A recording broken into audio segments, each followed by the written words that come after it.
guys, welcome to Real Gains. Diet is all about calories. In order to start your diet plan, you need to know 4 steps. Knowing your maintenance calories, knowing how much to increase or decrease in your maintenance calories, knowing the right proportions of macronutrients, and finally, the right choice of food. Before getting into the details, I recommend you to watch this video in order to know the basics of diet and how much to eat for your goals. Let us get into the details. Knowing your maintenance calories. Maintenance calories is nothing but the energy required by your body in order to perform the day-to-day activities. This is technically called as total energy expenditure. Researchers have come up with formula to calculate your maintenance calories. This is the formula used to calculate it. Here BMR is basal metabolic rate, which means the energy required by your body at rest. During rest, your body still functions. This includes activities like breathing, internal organ functions, eye movements, etc. These activities require energy, and that is called the basal metabolic rate. If you know your body fat percentage, then you can use this formula where LBM is lean body mass. It is nothing but the weight of your body excluding your fat. This is not specific to any gender and it is common for all. But it's not feasible for everyone to know their body fat. That is why there is another formula in order to calculate your BMR. Here you need to provide your height, weight and age. It is different for men and women. So once you know your BMR, you need to multiply it with your activity factor. Activity factor is nothing but the amount of physical activity that you perform in a day. Researchers made the job easier for you by providing default values for the activity factor. Pick the right activity factor for your lifestyle and multiply it with your BMR. This value will almost give you your total energy expenditure, that is the maintenance calories. Now, if your metabolism is faster or your lifestyle is extremely active, it is recommended to include thermic effect of food.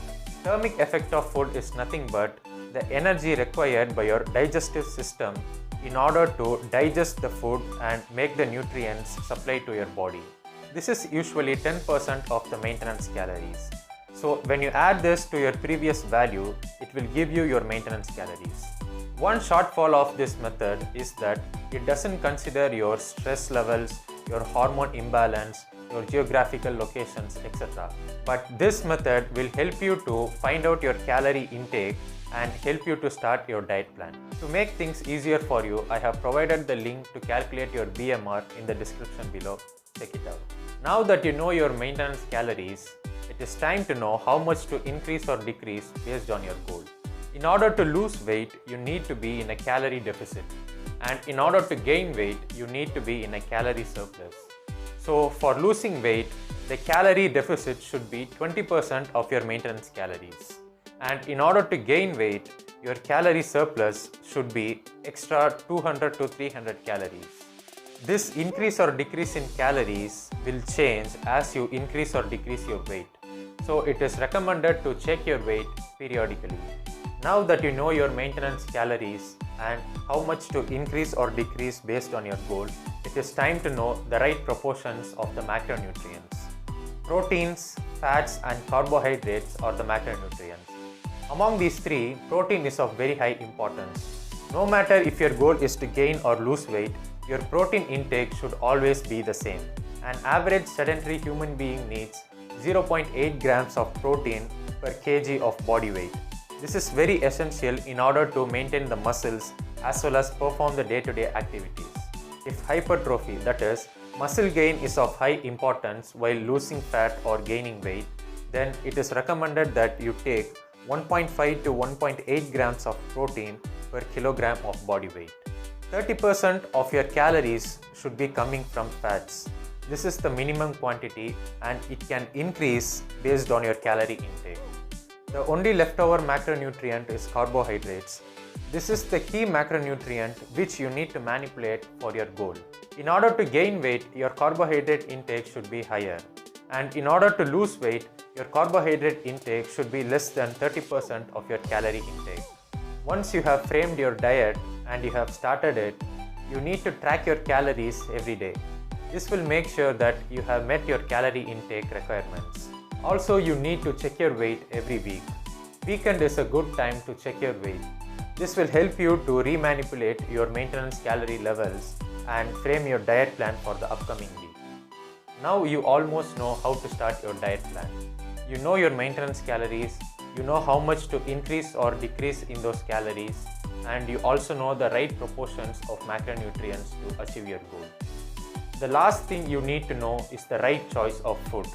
It is of high importance in a diet plan. The calories that you need can come from any source, but you need to make sure it is healthy and doesn't affect your weight loss or weight gain goal negatively. Protein and fats can come from any natural source, but for weight loss, you need to make sure that the protein is from a lean source and you avoid unsaturated fat. For weight gain, you can pretty much eat any natural source. Carbohydrates should be coming from whole grains and starchy vegetables. Fruits also come under carbohydrates category, but for weight loss, it is not recommended to eat much fruits. You can include seasonal fruits as well as fruits that are rich in water content. Make sure you eat fruits before sunset or before workout. I recommend you to watch this video on good sources of proteins, fats and carbohydrates and how generally your meal should be. No matter what is your goal, you need to drink lots of water and consume green and leafy vegetables. Water keeps you hydrated, whereas green and leafy vegetables will provide you with the minerals and vitamins that your body needs. The most important thing in your diet plan is to avoid the refined foods. Maybe you can eat it once or twice a week or once in 2 weeks, but make sure it is not the major part of your diet. While in weight loss, if you are eating a lot of refined foods, it will affect your overall body performance as well as delay your weight loss goal. If your goal is to gain weight and you eat a lot of refined foods, then mostly you will be gaining fat instead of muscles, which is not healthy. These are the 4 steps involved in creating your own diet plan. Let me give you a quick tip. You can gain or lose weight, but it is not recommended to follow it for a long period of time. Weight loss is faster than weight gain. What I mean is, it is easier to lose fat than to gain muscle. So I recommend you to keep your weight loss process to a maximum of 8 weeks and your weight gain process to a maximum of 12 weeks. Once you reach this period, no matter if you have achieved your goal, just give a break for minimum 1 week and maximum to 2 weeks. Your body needs some rest. But during this period, make sure you maintain your weight, and after that, you can again start with your goal. Once you have achieved your goal, it is recommended to take a break for minimum 1 month, where again you maintain your weight, then again you can start with your new goals. That's it guys. I hope you find this information helpful. If you have any doubts or questions, you can ask it in the comment section, or you can follow me in Instagram and ask your doubts there personally. If you like this video, please hit the like button and also share it with your family and friends. If you wish to support me, please subscribe to my channel and hit the bell icon to get notified whenever a video is posted. Thanks a lot for watching the video.